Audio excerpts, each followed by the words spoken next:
Je vous montre comment configurer 2 écrans sous Windows 11. Regardez jusqu'à la fin pour toutes les étapes. C'est parti. Voici les 2 écrans que je veux configurer pour les utiliser ensemble.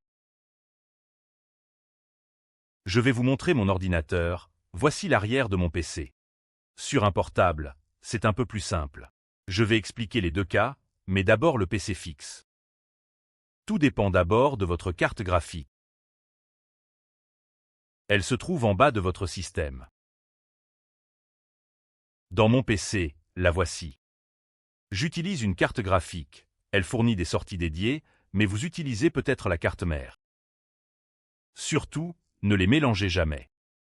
Comme vous le voyez, les sorties de ma carte mère sont masquées par le fabricant, car elles ne servent pas ici. Si vous avez une carte graphique, utilisez-la. Sans carte graphique, utilisez les sorties de la carte mère.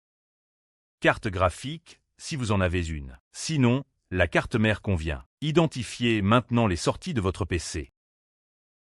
Sur ma carte mère, que je n'utilise pas, j'ai un VGA et un DVI, des ports assez anciens. Sur ma carte graphique, un HDMI et 3 DisplayPort. Regardez votre PC. Regardez les entrées des écrans, vous saurez quel câble et adaptateur utiliser. Cet écran a une entrée DisplayPort. Regardons maintenant l'autre. Désolé pour la poussière. Cet écran n'a qu'une entrée VGA, il me faut donc un adaptateur.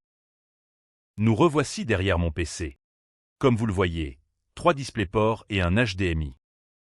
Comme vous l'avez sûrement compris, un écran n'a que des entrées VGA. C'est là que j'ai cet adaptateur. De ce côté, il se branche sur une sortie DisplayPort. De l'autre, il sort en VGA. C'est donc un adaptateur tout en un. Je mettrai de nombreux adaptateurs en lien. Votre carte graphique n'a peut-être que des sorties HDMI avec un écran VGA. Aucun souci. Prenez un adaptateur HDMI vers VGA ou d'autres adaptateurs et câbles. Pour l'écran principal, j'utilise simplement un câble DisplayPort vers DisplayPort. La sortie DisplayPort du PC va dans l'entrée DisplayPort de l'écran. Si vous ne reconnaissez pas ces sorties ou entrées, consultez le manuel ou cherchez sur Google les entrées de votre écran ou les sorties de votre ordinateur. S'il vous faut des adaptateurs, j'en mettrai beaucoup en description. Une fois que vous avez les adaptateurs et les câbles, branchez-les tous. Branchons ce DisplayPort. Notez les pièces triangulaires, alignez-les correctement. Je branche celui-ci, puis celui-là aussi. C'est un DisplayPort classique. Branchez celui-ci ici. Ensuite, allumez l'ordinateur. Quelques réglages sont à modifier dans Windows. Sur mon ordinateur, faites un clic droit n'importe où sur le bureau, puis cliquez sur « Paramètres d'affichage ». Vous pouvez aussi ouvrir l'application Paramètres, mais cette méthode est plus rapide. Si un seul écran apparaît, cliquez sur « Détecter ». Sinon, vérifiez qu'un câble est bien enfoncé et corrigez-le. Décidez ensuite du fonctionnement des 2 écrans.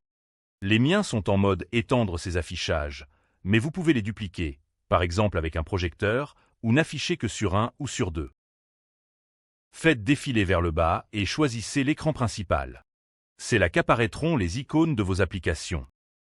Par exemple, si je clique sur 2, il n'est pas principal, la case n'est pas cochée. C'est un qu'il est. Faites ensuite défiler. Plus bas, choisissez l'échelle, puis la résolution de chaque écran. Sélectionnez l'autre. Ces réglages diffèrent, car il est plus petit. Cliquez aussi sur « Avancer » pour d'autres options, comme le taux de rafraîchissement. L'essentiel est de choisir le mode d'affichage. À mon avis, étendre l'espace vaut mieux que dupliquer, mais cela dépend de vos besoins. Vous trouverez aussi d'autres réglages. Si cette vidéo vous a aidé, laissez un like. Salut!